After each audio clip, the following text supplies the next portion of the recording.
ही कीड गेल्या एक 15-20 दिवसापासून फार मोठ्या प्रमाणे जोरदार हल्ला होत आहे आणि त्यापैकी या 2 किडीपैकी एक आहे पांढरी माशी आणि एक आहे लोकरी माव. कीड रोगास बळी पडण्याचं मुख्य कारण असं असतं की हे ऊस पीक बळी पडत नाही. थ्रू आउट द इयर किंवा वर्षभर हे पीक आपल्या शेतामध्ये असतं. अडसाली आहे, सुरू आहे, पूर्व हंगामी आहे.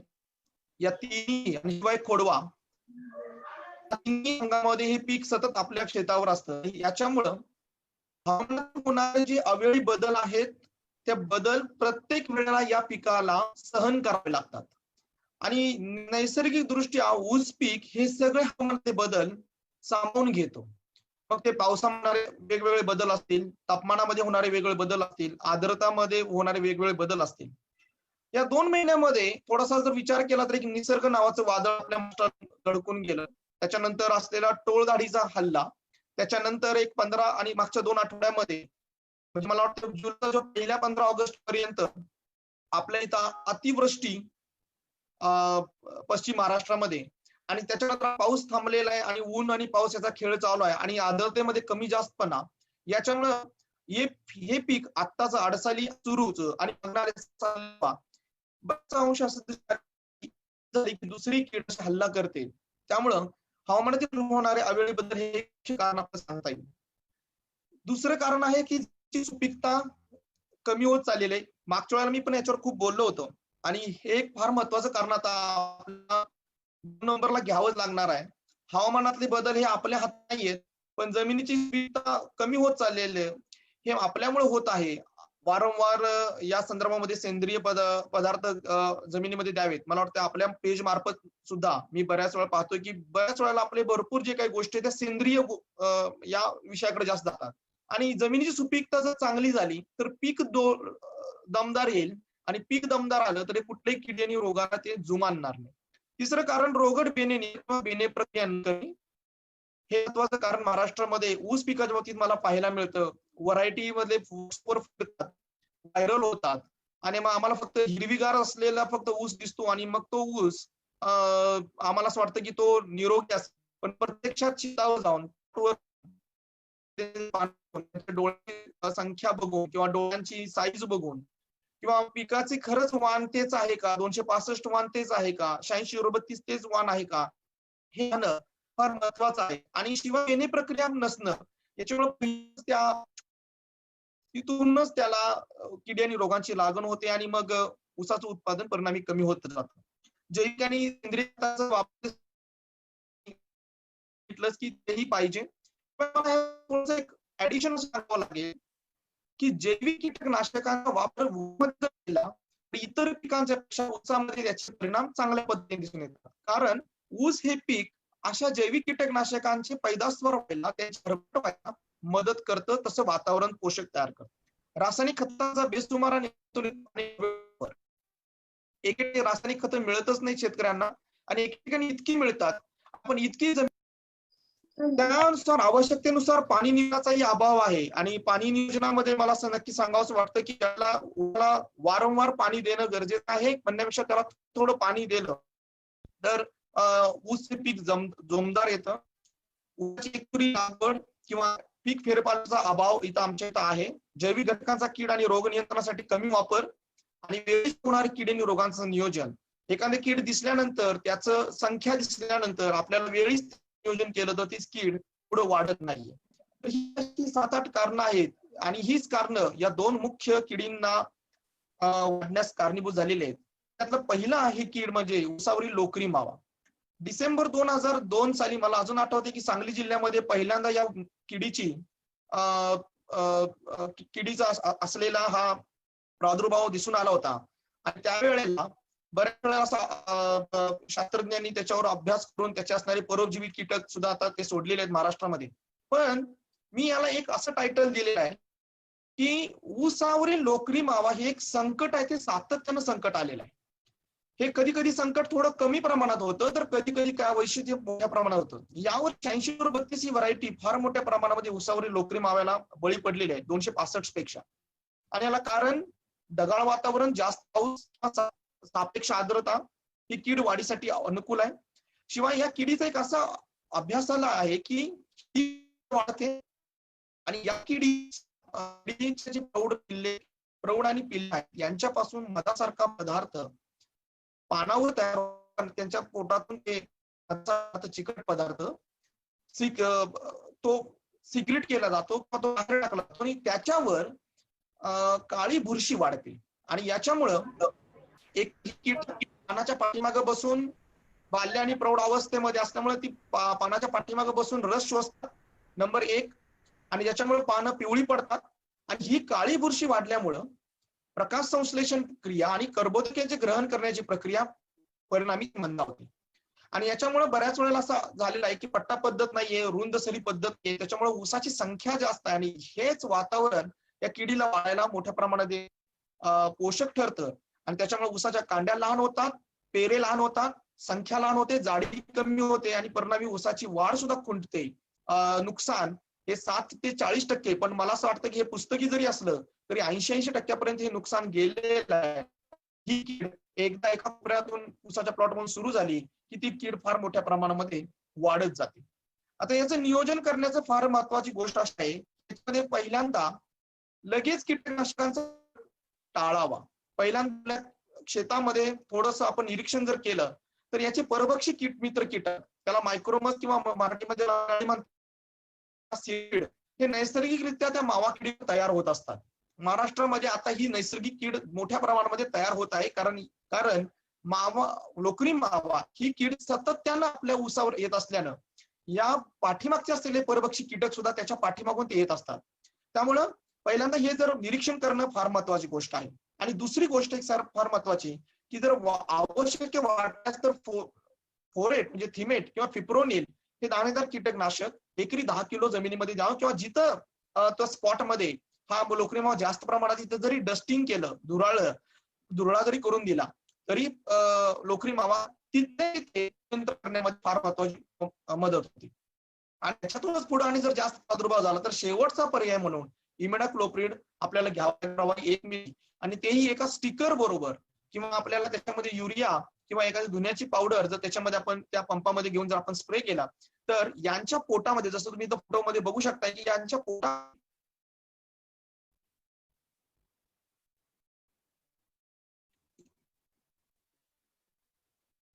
पोटामध्ये यांच्या अंगावर एक लोकरी असं पद्धतीचं आवरण असतं ज्याच्या आतमध्ये कीटकनाशक जाणं खूप गरजेचं आहे आणि कीटकनाशक या पानाला चिकटून राहणे गरजेचं आहे, कारण ते त्याचा परिणाम करून त्यांना ते मारून टाकेल. आणि म्हणून या दोन जेव्हा आपण कीटकनाशकाचा वापर करतो त्यावेळेला नक्की आपण पाहावं की त्याच्यामध्ये कीटक आले नाही किंवा त्याच्यामध्ये परभक्षी कीटकांचं त्यांचा हल्ला त्याच्यावर झालाय का ते पाहावं लागेल. त्यामुळे हे एक ऊसावर लोकरी मावा अत्यंत ओकॅजनल आहे, स्पोरॅडिक म्हणजे पॉकेट पेस्ट आहे असं आपण म्हणतो. आपण नक्की नियंत्रण करू शकतो. एखाद्या कोपऱ्यामध्ये किंवा एखाद्या सरीमध्ये ही कीड आलेली असते, तिथं जाऊन जरी तुम्ही कीटकनाशक जरी टाकलं तर ही कीड पुढे सरकणार नाही, पुढे त्याचं संक्रमण होणार नाही. त्याचबरोबर ऊसावर जी पांढरी माशी ही एक आता थोडी किरकोळ असणारी कीड पूर्वी, आता ही मात्र उपद्रवी कीड होत चाललेली. आम्ही ज्या वेळेला बीएससी एग्री करत होतो त्यावेळेला कोल्हापूर त्यावेळेला सुद्धा ऊसावरील पांढरी माशी आम्ही एक खूप स्पॉटेड ठिकाणी म्हणजे पॉकेटच्या माध्यमातून पाहिली होती.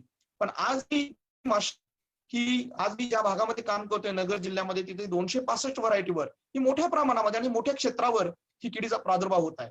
आणि याला कारण एक मानवनिर्मित आपली कारणं आहेत आणि ती कारणं म्हणजे नत्रयुक्त खतांचा बेसुमार वापर. शिफारसीनुसार युरिया किंवा शिफारसीनुसार अमोनियम सल्फेट यांचा वापर न करता नत्रयुक्त खतांचा बेसुमार वापर म्हणजे युरिया इतक्या मोठ्या प्रमाणात टाकायचा पहिल्या खांद्यामध्ये किंवा दुसऱ्या खांद्याला नत्राचा इतका मोठा डोस द्यायचा की त्याच्यामुळं ही पांढरी माशी मोठ्या प्रमाणात येते. तसेच दुर्लक्षित खोड, बऱ्याच वेळेला शेतकऱ्यांचा आडसाली किंवा पूर्वहंगामी याच लागवडीचा ऊसाकडे जास्त लक्ष नाही. ऊसाचा खोडवा हा आपला खर्च वाचतोय म्हणून त्याच्याकडे दुर्लक्षित केलं. याच दुर्लक्षित ऊसाच्या खोडव्यात माशी 11 रूप तिचं धारण करत आहे. शिवाय दलदल आणि पाणथळ जमीन जर असेल तर तिथली पाणथळ जमिनीचा निचरा करणं खूप आहे. आणि दलदल आणि पातळ जमीनमध्ये किंवा आपल्या पातीवर झाली त्याच्यामध्ये सुद्धा पाणी साचून राहतं जमीन आपल्या ऊसाच्या प्लॉटमध्ये, त्याच्यामुळे सुद्धा ऊसावरील पांढरी प्रमाणामध्ये अ, अ, अ, अ, प्रभाव करत आहे. लोळलेला ऊस किंवा अयोग्य निचरा, ही सर्व कारण आपण मॅनेज करू शकतो. याला ॲटॉमिक प्रॅक्टिस म्हणतो किंवा आपण आपल्या नुसार आपण मॅनेज करू शकतो. आणि ही कीड जून ते डिसेंबर या काळात मोठ्या प्रमाणात प्रादुर्भाव करते. शिवाय याही किडीचं लोकरी माव्यासारखंच बाल्य आणि प्रौढ अवस्था पानाच्या खालच्या बाजूस आढळतात, रस शोषतात, पाने पिवळी पडतात आणि मी पुन्हा सांगितलं की यांच्या पोटातून जो मधासारखा जो चिकट पदार्थ निघतो त्याच्यावर काळी बुरशी वाढते. काळी बुरशी वाढली की त्याच्यामुळे प्रकाश प्रक्रिया बंद होते आणि परिणामी ऊसाचं पान वाढतं. तुम्ही बघू शकता की ही पाणी माशीची अंडी आहे जी जी एकसारखे एका पाठोपाठ एक असे रेषेनुसार एका पानाच्या टोकावर घातली जातात. ही त्यांची बाल्यावस्था आणि प्रौढावस्था आहे आणि इतक्या मोठ्या प्रमाणामध्ये एका पानावर बसले जातात आणि परिणामी पान वाळायला सुरुवात होते. पहिल्यांदा पिवळं पडत ते अनेक प्लॉटने प्रमाणामध्ये ऊसावरची पांढरी माशी ही एक प्रादुर्भाव वाढलेला आहे. लागवडीपेक्षा खोडवा पिकाचं मोठं ही कीड करत आहे. या किडीच्या नियोजनासाठी पहिल्यांदा आम्हाला थोडेसे बदलावं लागेल. 2017 साली ही सुद्धा 2017-18 साली सुद्धा ही कीड आली होती. त्यावेळेस शेतकऱ्यांनी बरेचसे नियोजन केले होते, पण 2019 या वर्षी ही कीड पुन्हा दिसली नव्हती. त्यामुळे शेतकऱ्यांनी पुन्हा नियोजनाचे उपाय ते सोडून दिले आणि मला असं वाटतं की त्यावेळेस असलेला खोडवा किंवा त्यावेळेस असलेलं आपलं पीक स्वच्छता आपण व्यवस्थित केली नाही, त्यामुळे ही कीड आणखी मोठ्या प्रमाणामध्ये आता यावर्षी दिसून येत आहे. पट्टा आणि रुंद पद्धतीची लागण हे फार फार महत्वाचे कारण आहे. शिवाय पिकात पाणी साचत असेल तर चर काढून पाण्याचा योग्य निचरा करावा. हे आपली प्रॅक्टिस महत्वाचं आहे. ऊसासाठी ते फार महत्वाचं आहे आणि परिणामी किडीचं सुद्धा इथं नियंत्रण होतं. शिवाय खोडवा पिकास जेव्हा पाण्याचा पडतो मान्सून मध्ये सुद्धा किंवा आपल्या पावसाळी ऋतूमध्ये सुद्धा कधी कधी पाऊस पडतो आणि नंतर एक पावसाचा पण ताण पडतो किंवा पावसाचा गॅप पडतो, तर त्यावेळेला सुद्धा खोडवा पिकास जर ताण पडला तरी सुद्धा मोठ्या प्रमाणामध्ये या किडीचं उपद्रव झालेला दिसून आलेला आहे. महत्वाचं आहे की रासायनिक खतांचा वापर शिफारसीनुसार करावा. त्याच्यामध्ये पहिल्याच सर्वात महत्वाचं म्हणजे स्फुरद आणि पालाश या खतांचा वापर जास्त करावा, जेणेकरून पांढरे माशीचे उपद्रव वाढणार नाही. शिवाय प्रादुर्भावग्रस्त झालेली ऊसाची खालची पानं कापून ती नष्ट कोशावस्था किंवा त्यांच्या काही स्टेजेस ह्या वाळलेल्या पानावर तशाच राहतात आणि ते त्याचं नवीन इन्फेक्शन किंवा नवीन संक्रमण हे लागवडीला होऊ शकतं.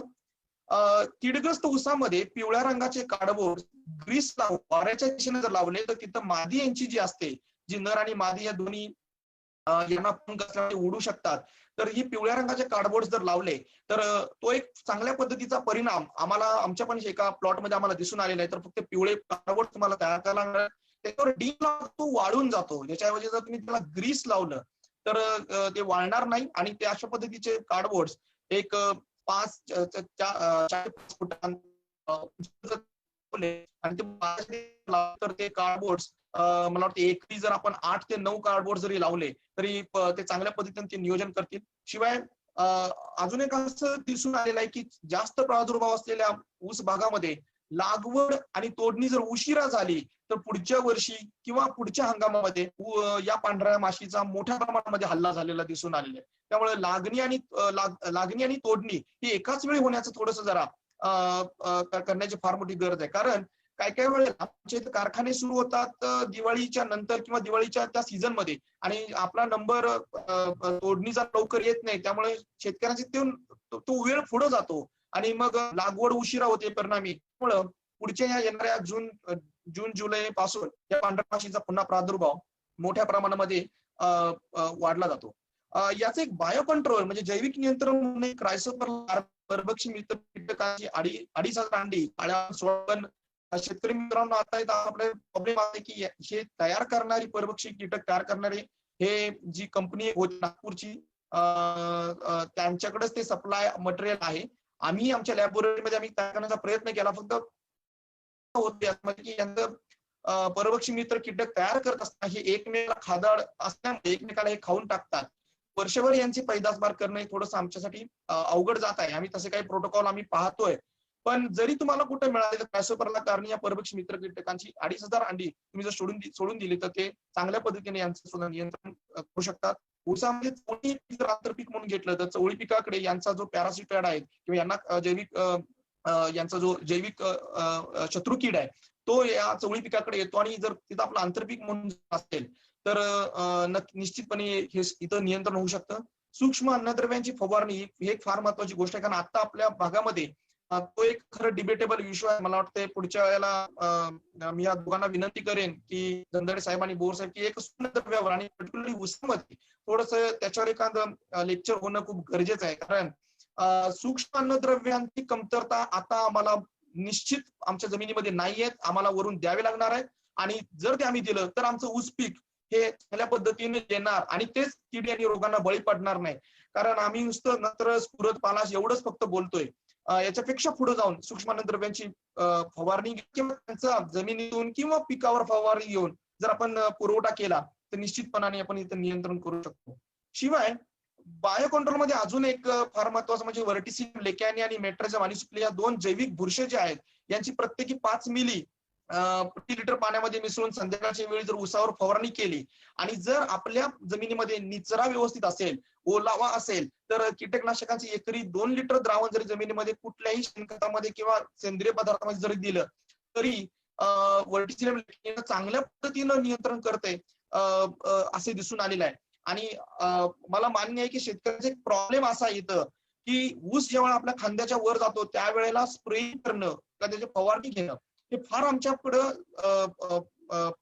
होत नाही किंवा प्रॅक्टिकली ते पॉसिबल नाही. त्यावेळेला मला असं वाटतं की ही परजीवी मित्र बुरशी जी आहे व्हर्टिसिलियम लेकॅनी हिचा जमिनीतून जर आपण वापर केला तर निश्चितपणे तिथं नियंत्रण होऊ शकतं, कारण ऊस हे जैविक घटकांना पोषक असं वातावरण तयार करतं, ओलावा असतो, हवेमध्ये आर्द्रता असते आणि त्याच्यामुळं ही बुरशी निश्चितपणाने सिस्टमिकली त्या प्लांटवर वनस्पतीवर जाऊन नियंत्रण करू शकतो. हे एक चांगल्या पद्धतीचा एक मार्ग आहे. आणि याच्यामध्ये व्हर्टिसिलियम लेकॅनी किंवा मेट्रायझम अनिसोप्लिली यांचं द्रावण तुम्ही विनंती करून सांगतो की कृषी विज्ञान केंद्राकडून घ्या, विद्यापीठाकडून घ्या, गव्हर्नमेंटच्या असलेल्या संस्थेकडून घ्या, कारण बाकीच्या ठिकाणी मिळतात ते त्याच्यामधील असलेली क्वालिटी कंट्रोल किंवा त्याच्याबद्दल असलेली ती गोष्ट एक महत्वाचा इश्यू आहे. पण जर तुम्ही एखाद्या चांगल्या विद्यापीठाच्या कृषी विज्ञान केंद्राकडून आयसीआरच्या सेंटरकडून जर तुम्ही घेत असाल तर निश्चितपणे आपल्याला त्याच्यामध्ये चांगल्या पद्धतीचे त्याचे असणारे काउंट चांगले असतात आणि ते आपण निश्चितपणे आपल्याला तो परिणाम दिसून येतो. त्यामुळे हा एक चांगला पांढऱ्या माशीसाठी आता एक बेस्ट ऑप्शन आहे. जर प्रादुर्भाव जास्त झाला अगदी शेवटच्या स्टेजला आपल्याला की आपलं पांढरी माशी कशानेच नियंत्रण होत नाही त्यावेळेला पुन्हा इमिडाक्लोप्रिडचाच आपण वापर करू शकतो. प्लस त्याच्यामध्ये 1 ml स्टिकर वापरून किंवा त्याच्यामध्ये युरिया मुठभर किंवा धुण्याची पावडर त्या पंपामध्ये जर घेतली तर एखादा स्प्रे गरज वाटला तर दुसरा स्प्रे 10 ते 15 दिवसांनी दुसरा स्प्रे घ्यावा लागेल. आणि मी अजून एक विनंती शेतकऱ्यांना करतो की पांढरी माशी किंवा ज्या रस शोषणाऱ्या किडी आहेत त्यांच्यामध्ये आपल्याला रासायनिक कीटकनाशक रोटेशन घ्यावं लागणार आहे. तुम्ही या वेळेला जर इमिडाक्लोप्रिड वापरलं तर पुढच्या वेळेला थायोमिथॉक्झिम वापरावं लागेल, पुढच्या वेळेला दुसरं कीटकनाशक वापरावं लागेल. कारण तुम्ही एकाच कीटकनाशकावर जर तुम्ही भर देऊन राहिला तर ही कीड एक ना एक दिवस कापूसामध्ये जे घडलं किंवा मध्ये जे घडलं की एखाद्या किडीचा एखाद्या कीटकनाशकाला प्रतिरोध तयार होणं हे आपल्याला करायचं नाहीये. त्यामुळे ऊसामध्ये आपण एखादं कीटकनाशक घेतलं दुसरं कीटकनाशक त्याचं रोटेशन जर ठेवलं आणि शिफारसीनुसार जर आपण त्याचं डोस दिला तर निश्चितपणे त्याचं नियंत्रण होऊ शकतं. कदाचित यावर्षी जरी आपल्याला ही कीड काही संख्या प्रमाणात कमी करण्यात नाही आली तरी निश्चितपणे पुढच्या वर्षी त्याचं नियंत्रण होऊ शकतं. त्यामुळं अशा पद्धतीचं नियोजन करून आपल्याला करावं लागेल. आता मला असं वाटतं आता जर शेतामध्ये ही पांढरी माशी असेल तर हे आपल्याला 2 गोष्टी घ्याव्या लागतील. परोपजीवी बुरशी व्हर्टिसिलियम लेकॅनी आणि मेट्रायझम अनिसोप्लिली यानंतर 15 दिवसानंतर इमिडाक्लोप्रिड प्लस 1 मिली स्टिकर. कारण बुरशींना सुद्धा वेळ द्यावा लागेल, वाढायला वेळ द्यावा लागेल आणि मग परिणामी त्याच्यावर काम करतात.